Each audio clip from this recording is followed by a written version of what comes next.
mensahe at pagsasapamuhay ng mga aral mula sa Panginoong Hesukristo. Kasama mo, Pastor Jay Banzuelo sa Konektado.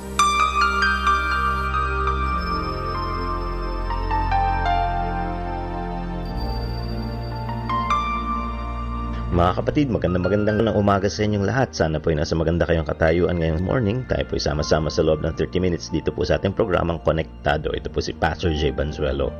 Ay nais ko pong batiin ang mga taga Jubilee Evangelical Church. At nais ko rin pong batiin ang mga taga Christian Gospel Center dyan po sa dako ng Malinta.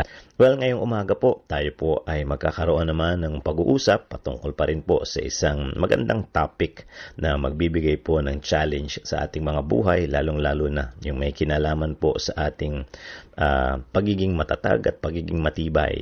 At mamaya-maya ay i-reveal po natin yan. Pero bago po yan, gusto po muna namin na kayo ay makinig ng awiting ito ay makapagdulot po ng saya sa inyo sa araw po na ito ng linggo.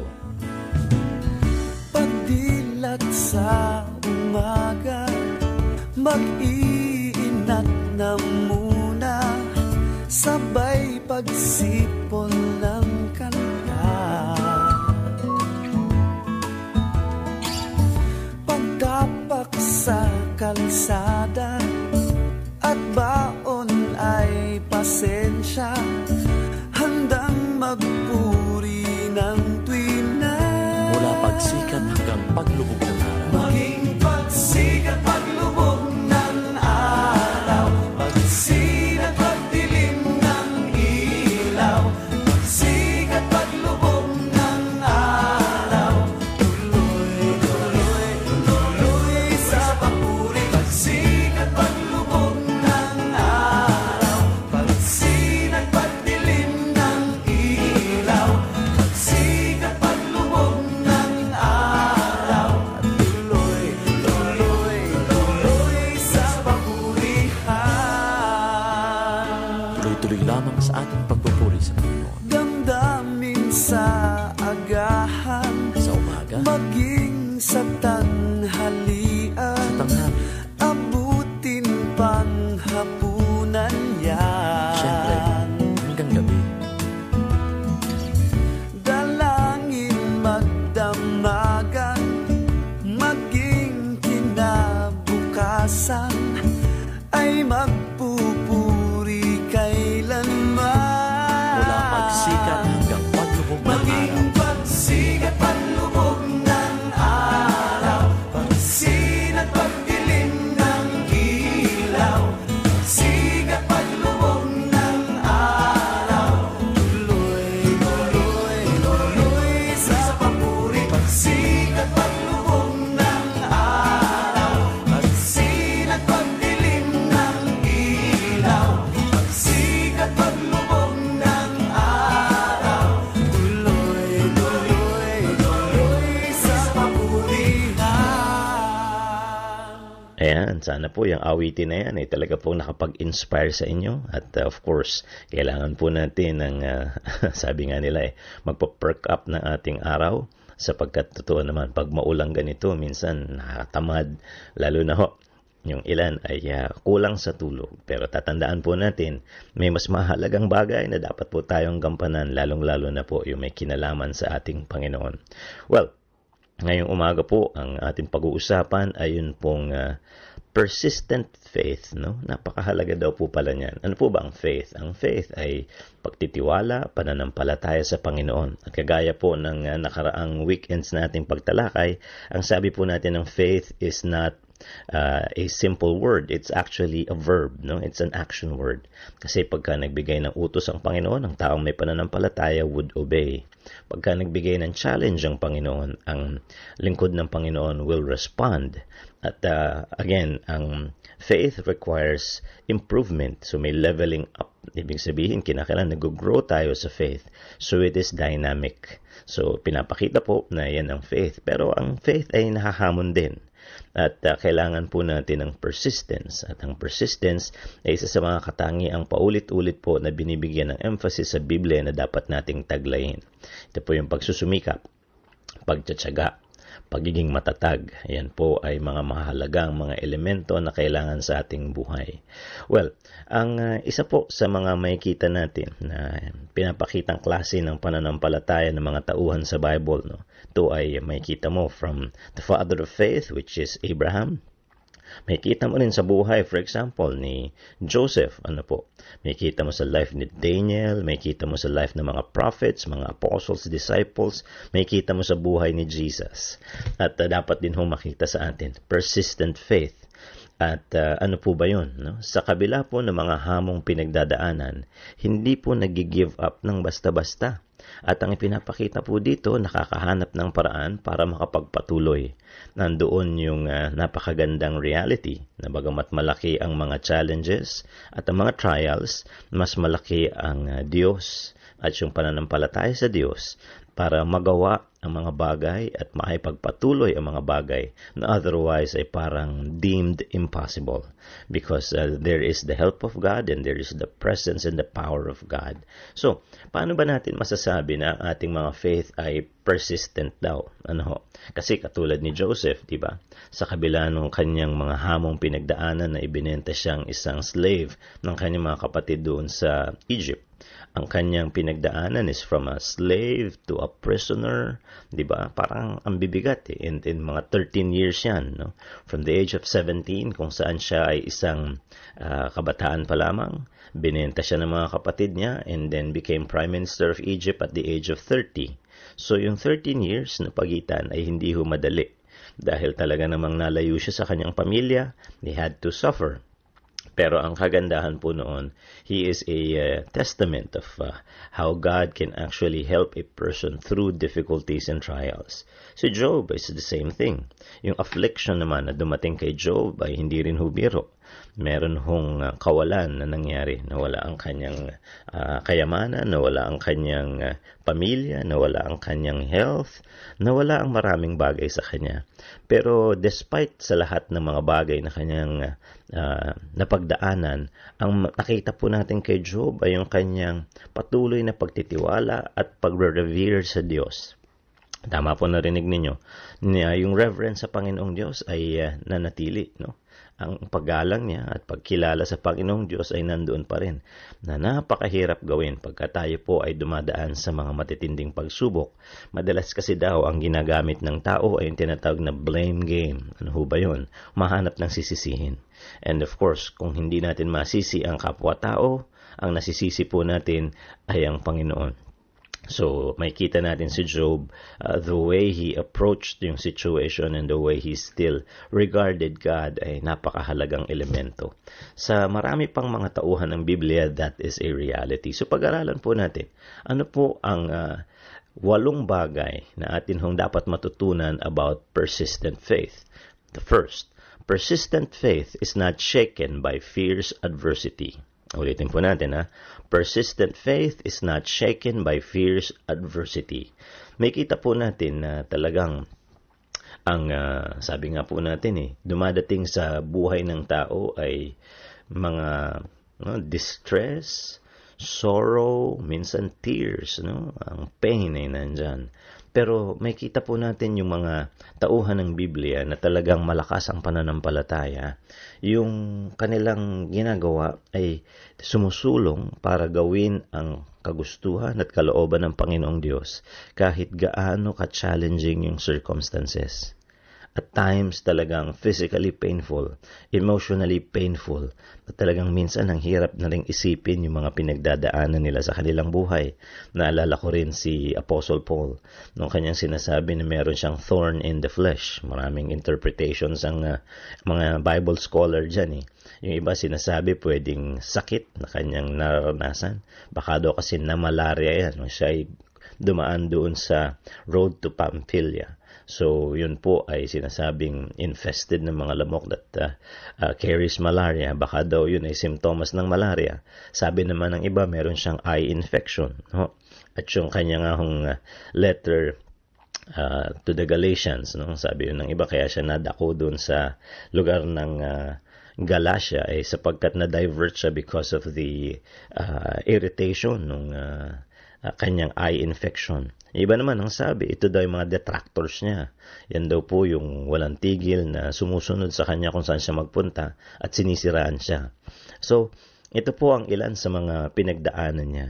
Pero sa kabila ho nung thorn in the flesh, ang ginawa ni Apostle Paul ay kinilala at tiningnan ang kakayahan at presensya ng Diyos sa kanyang buhay. O sinasabi nga niya, when I am weak, then I am strong.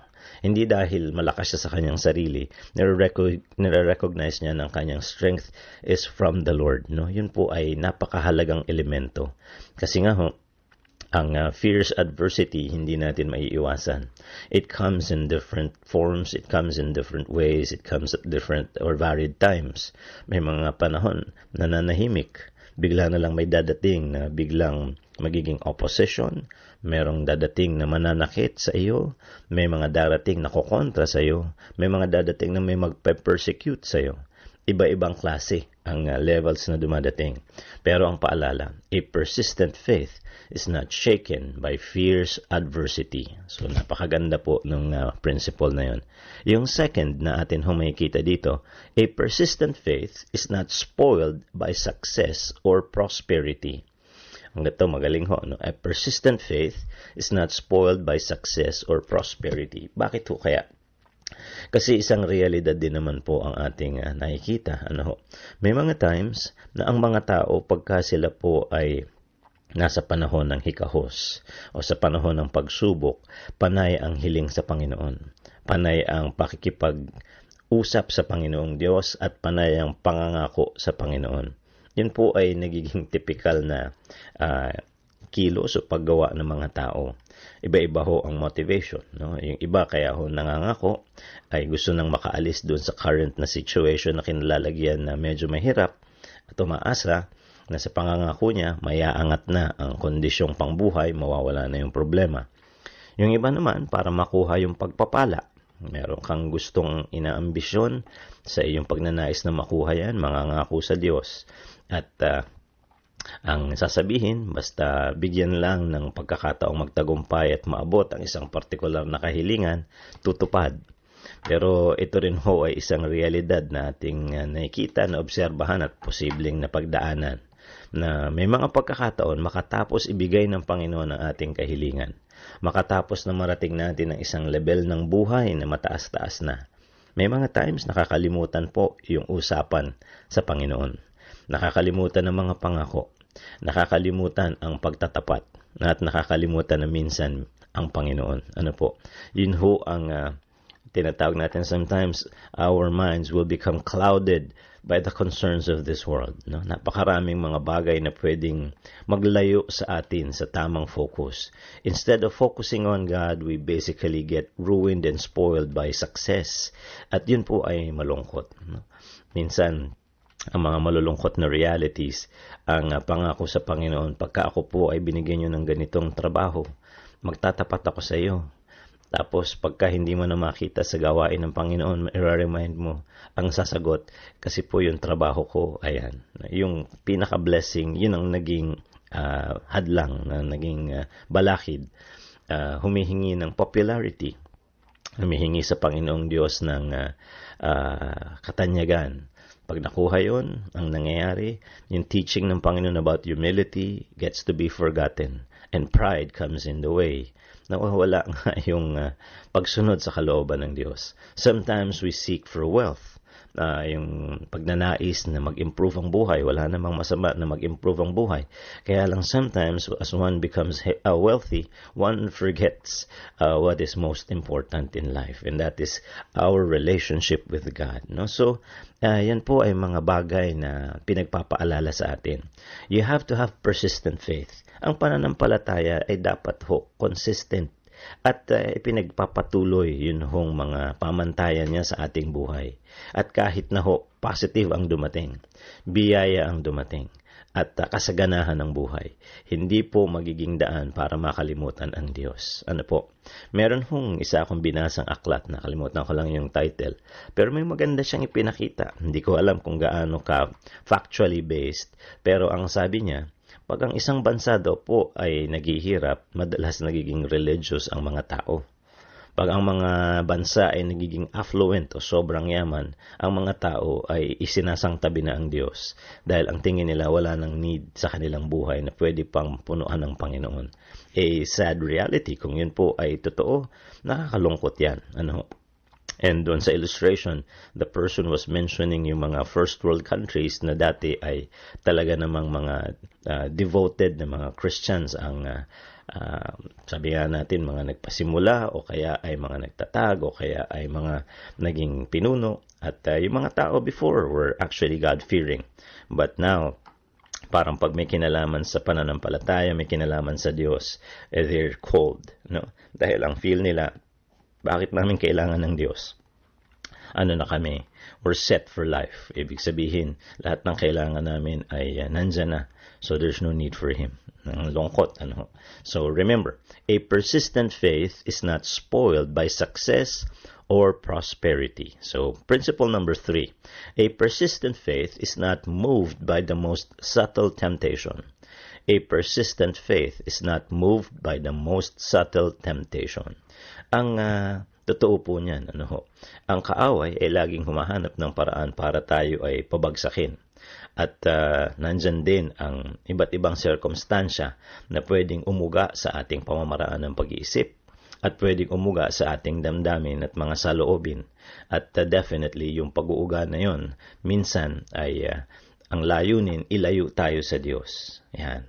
May mga pagkakataon na ang nakikita natin, for example, sa buhay ni Joseph, ang siguro, kung tutuusin, kung i-compare ninyo sa kanyang life condition during that time, lungkot-lungkot niya, nilayo siya sa kanyang ama. At binenta siya ng sarili niyang mga kadugo, mga kapatid niya. At nung nandoon na siya, suddenly, paboritong anak, naging alipin doon sa sambahayan ni Potiphar. Ang tanging nagbibigay ng notice sa kanya ay yung asawa ni Potiphar. Kaya lang yung ibinibigay na pagpansin sa kanya ay magdudulot na mahulog siya sa pagkakasala dahil inaakit siya at ayaw niyang galawin. Bakit daw? Sapagkat mataas ang kanyang respeto una sa Diyos. Mataas ang respeto niya marahil kahit kay Potiphar at maging doon na rin sa asawa nito dahil panunungkulan niya ang sila ay pagsilbihan. At pangatlo, ay mataas din ang respeto niya sa sarili niya. Napakadaling bumigay doon sa sirkumstansya na yon. Pwede niyang inisip na ito na lang ang tanging langit sa malaimpyernong karanasan ko dito. Pwedeng ganun Kasi sometimes that's how your mind gets to be dragged into, yung a bad situation. Kasi nga, nagko-compare ka. And then, yung iyong mind, nag-iisip syempre ng pamamaraan to get out of the negative experience or the negative situation. At nakakita ka ngayon, naka-identify ka ng pwede mong tutuunan at tutukan na lumalabas na kahit mali ay mukhang positive. Pero yun na nga he was able to show persistent faith at victory sa kabila ng temptation na yun. So ang paalala sa atin, a persistent faith is not moved by the most subtle temptation. May mga times talagang may kita natin na ang pwedeng pang-akit ng kaaway would be wealth. Kaya lang the way to get it ay pamamaraan na mali. Kinakailangan maisip natin na paano ba i-resist yung mga bagay na yan? Kasi pagka, ayun nga sabi ng isang author, the devil does not plan to bless you. He wants to use anything as bait. So pagka halimbawa kayo po ay namimingwit na pasing tabi sa mga kumakain, pero ang point ng iyong paglalagay ng pain pag namimingwit ka ay hindi para pakainin yung isda. Ang point noon ay painan mo siya para mo siya mahuli. Yun yung pinaka-goal niyan. So, ang kaaway may ganong mga kapamamaraanan. Hindi natin sinasabi that wealth is evil or wealth is bad per se. It is not money that is bad, it is the love of money. Pero paano nauuwi sa love of money ang tao? Ayun na nga. When they get taken in by wrong priorities. Kaya nga, we should not be moved by the most subtle temptation. Number 4, a persistent faith is not disturbed by false and unjust accusations. A persistent faith is not disturbed by false and unjust accusations. Ang buhay kasi ay hindi nauubusan ng mga hamon. Habang nandito ka, may hamon. At habang nag-i-interact ka sa tao, talagang may challenges na dadating. Well, ang isa sa mga pwedeng mangyari na ikaw na nananahimik ay biglang bibigyan ng negatibong branding. At of course, ikakalat, no? At napakasakit niyan. Bakit ho yan masakit? May mga times, ito po ay bunga ng haka-haka. May mga times, ito ay bunga ng paghihinala. At yun ho ang malungkot pagka walang confirmation. Kaya ang ganda ng teaching ng Bible. Kung meron kang accusation laban sa isang tao, iharapin mo siya. Hindi yung ikakalat mo na. Dahil ito po ang isa pang masamang tendency ng tao. Magkakalat tayo ng mga bagay na negative. And in the end, ang mangyayari pag mali ang atin hong naikalat, paninindigan natin, ayaw nating talikuran at pagsisihan at aminin tayo ay mali. And that has been seen ng maraming tao time and time again. Ano po? At yun po ang nakakasakit, no? Instead of correcting what has been done wrongly, ang ginagawa ho, paninindigan na lang. Hindi, sa palagay ko totoo yun. Nagangatuwira na lang yan. Ayan, no? Pag nasukol o nahuling nagpakalat ng maling balita, ang gagawin ay ipagpapatuloy pa at pangangatwiranan, pagdidiinan. Pero, hindi ho yun ang pamamaraan ng Panginoon. Pero, ito yung reality. It will come. Dadating po yan. No? May mga tao talaga na dadating din sa kanila yung insecurity. At isa sa mga nagiging reactions daw ng tao when he or she is insecure is to bring down somebody na sa tingin niya ay threat sa kanyang popularity, pwedeng threat sa kanyang status, o kaya threat sa kanyang ginagawa. So, para maalis yung negative factor sa tingin niya, ay kinakailangan siraan, bring down, at para okay na siya sa kanyang pakiramdam. But if it's because of insecurity, it's a wrong thing to do. Hindi ho yan ang pamamaraan ng Panginoon. And yun nga sinasabi sa atin, yung mga magiging biktima niyan, no, ay masasaktan. At yung mga magiging biktima niyan ay masisira. Buti na lang, maganda ang sinasabi ng Panginoon. Ako bahala. And because we have sabi nga, righteous and just God, we believe that in time, may vindication. And in time, meron ding consequences sa gagawa ng mali. Pero yun ho ang napakaganda dito. A persistent faith is not disturbed by false and unjust accusations. Pwede kasing maging tendency yung iniisip natin na ang ministry o ang Christian life is a perfect scenario. Hindi ho Hindi ho ibig sabihin na ikaw ay naglilingkod, hindi porke ikaw ay naging Christian, mawawala na po ang mga ganitong bagay. Hindi, minsan nga, doon nga malungkot kasi higher ang expectation mo pero nandyan siya. So lumalabas parang bakit parang mas masama pa rito. Kaya siya nakakaganon Definitely, kahit saan gawin yan ay masama, Pero ang pinapaunawa sa atin, kasi nga mataas ang expectation natin when it comes to Christianity or the faith, na ang mga tao doon mas matitino at lumalayo rin sa paggawa ng mga makakasakit sa kapwa. Then suddenly, ginagawa nila yan. At ikaw ay naging biktima nila o naging biktima niya kung yan ay isang tao. Iniisip mo, bakit naman ganun? Di ba? Bakit merong ganyang klase? Yung isang narinig ko, modern yung gamit niya. Bakit ako binabash? Nananahimik ako. Ano akong ginagawang masama? Ayan. So, it takes place. But when it takes place, anong magiging reaction mo? Do you leave? Do you give up? Ang mga bagay na pwede mong gawin ay kinakailangan pag-isipan mong mabuti. Kasi may mga times, ang naidadamay natin sa ating desisyon ay ang Panginoon. Hindi na lang ako maglilingkod. Ba't di ka maglilingkod? Ayoko na. Hindi na ako magpapatuloy dito sa pananampalatayang ito. Bakit? Yung pagkakamali ng ibang tao, hindi ibig sabihin mali ang pananampalataya mo. Yung pagkukulang ng ibang tao at kasamaang ginagawa nila, hindi ibig sabihin nasa mali kang sitwasyong pangbuhay. Sila ang mali. Kung nasa tama ka, at dahil sa kamalian nilang ginagawa na itulak ka palayo, di dalawa na mali. Mali na sila, masama na sila, masama pa naging epekto sa iyo at nalayo ka pa sa kalooban ng Diyos. Hindi ka dapat magpatulak sa kanila palayo. Napakahalaga ng elemento ng persistence. At yan nga po ay natutunan ko sa aking ama at ina. Talagang sabi nila hindi mauubusan ng mga taong magsasabi at gagawa ng negatibong bagay sa iyo. Pero kung ikaw ang nasa tama, ikaw ang manatili. At kung sila ang nasa mali, wag mo silang papahintulutang magpatuloy. Dahil pagka yan ay iyong ipinagpahintulot, yung mali ang magtutuloy at ang pangit ang mangyayari. Kasi yung ayos at pwedeng gamitin ng Diyos, pag yan ang nawala, edi yun hong hindi kalooban ng Diyos at yung instrumento ng kaaway ang siyang papalit. Edi isipin nyo hong implikasyon nun. Sa mga pagkakataon hong gumagawa ng kasamaan ng isang tao, minsan iniisip niya ang kanyang papel ay sa pangalan ng Diyos. Minsan ang kanyang iniisip ito ay hustisyang dulot ng Diyos. Pero iisipin ho natin ang paggawa ho ng mali, ang motibong mali, ang pamamaraang mali. Definitely ang source ay mali. So kahit saan natin paikot-ikutin yan, hindi ho yan yung kagustuhan ng Panginoong pumalit. So remember, you have to stick, you have to stand your ground. A persistent faith is not disturbed by false and unjust accusations. And number 5, a persistent faith is not perturbed by broken pledges. A persistent faith is not perturbed by broken pledges. Mga nasirang pangako. Nako, marami ho ang palagay ko ay either nakangiti o nakangiwi sa inyo. Yung nakangiti ay sasabihin yung totoo yan.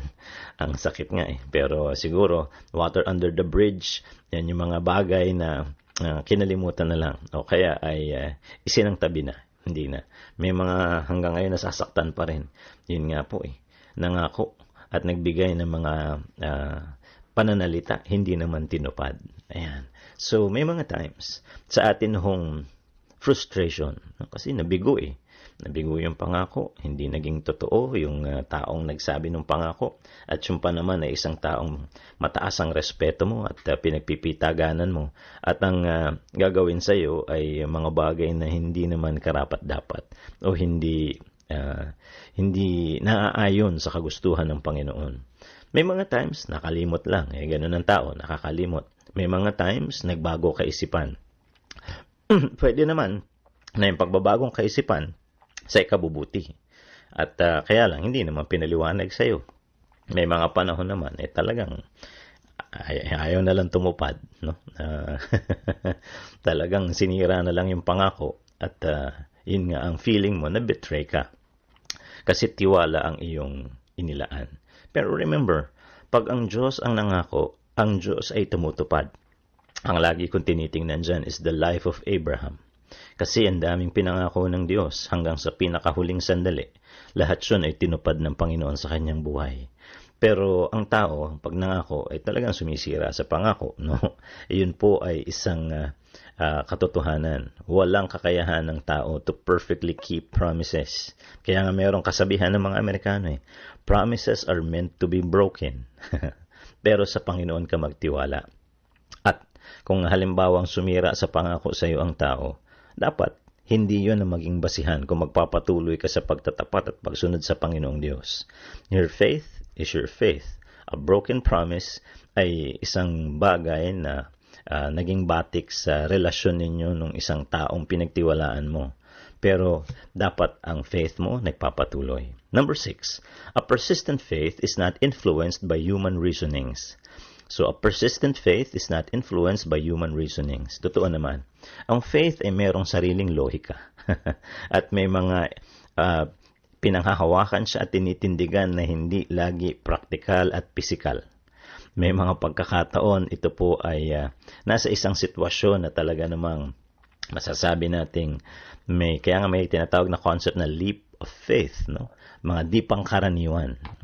At tingnan naman ninyo yung mga tauhan ng Biblia. They trusted God and He was able to, fulfill His promises and accomplish the mission for them. Ang example is Moses. Pinangako ng Diyos, ilalabas sila sa promised land. Sino mag-aakala na talagang bibitaw ang paraon? Pero sa pagkilos ng Diyos, sila po ay nakalaya at nakatawid pa sa Red Sea na nahati sa biyaya ng Panginoong Diyos. Pero kung pag-iisipan mo lang yung rasyonal ng tao, limitado tayo ng pisikal at limitado tayo ng mga, kung tawagin natin ay praktikal. Pag wala na doon, minsan iniisip natin, pwede ba? Pwedeng papangyarihin ng Diyos. Kaya nga lang ang hinahanap ng Panginoong Diyos ay mga tao may pananampalataya sa Kanya. Pero yun na nga ang tao na may persistent faith is not influenced by human reasonings. Yung 7, a persistent faith is not confined by time's horizons. A persistent faith is not confined by time's horizons. Ano po ang ibig sabihin? Ang minsan tinitingnan natin ay yung makikita ko naman magandang ending nito. Minsan hindi. No, si Isaiah, isang propeta na nung binigyan ng hamon ng Diyos ay tinanggap niya. Pero alam niya na hindi niya makikita yung outcome nito na masasabi nating hopeful. Bakit? Hindi niya makikita magbabago yung tao in his generation at ang kanyang dadanasin ay mga persecution galing pa sa mga taong kakausapin niya. And still, he accepted the challenge and did it using his best abilities. Yun po ay magpapahanga talaga sa inyo dahil sa kabila ng lahat ng posibleng maging discouragement, ginawa niya pa rin yung kanyang best para sa pagganap ng kalooban ng Diyos. So a persistent faith is not confined by time's horizons. So, next week po, pagpapatuloy natin ang ating mga usapin patungkol po sa mga bagay-bagay sa pananampalataya at sa buhay. Paalala po ng ating programa, sa bawat pangangailangan at sitwasyon sa buhay po ng tao, ang salita ng Diyos, laging konektado. Iyong napakinggan ang Konektado kasama si Pastor Jay Banzuelo.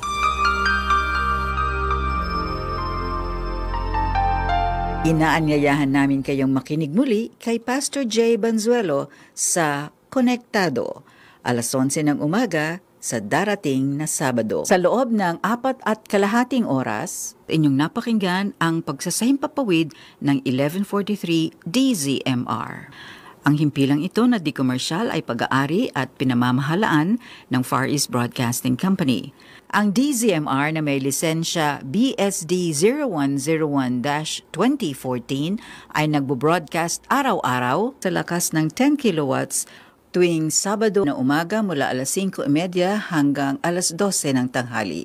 Ang studio at transmitter nito ay nasa Sefton Village, Barangay Divisoria, Santiago City, Isabela, lisensyado ng National Telecommunications Commission at pinangangasiwaan ni John Mark Anthony Magulyado na may First Class License 12-1 PHN 26499 at Valentino Marcelino na may License Number 97-1 TNCR 9994. Mga kababayan, ang pambansang awit ng Republika ng Pilipinas. Bayang magiliw, perlas ng silanganan, alab ng puso, sa dibdib mo'y buhay.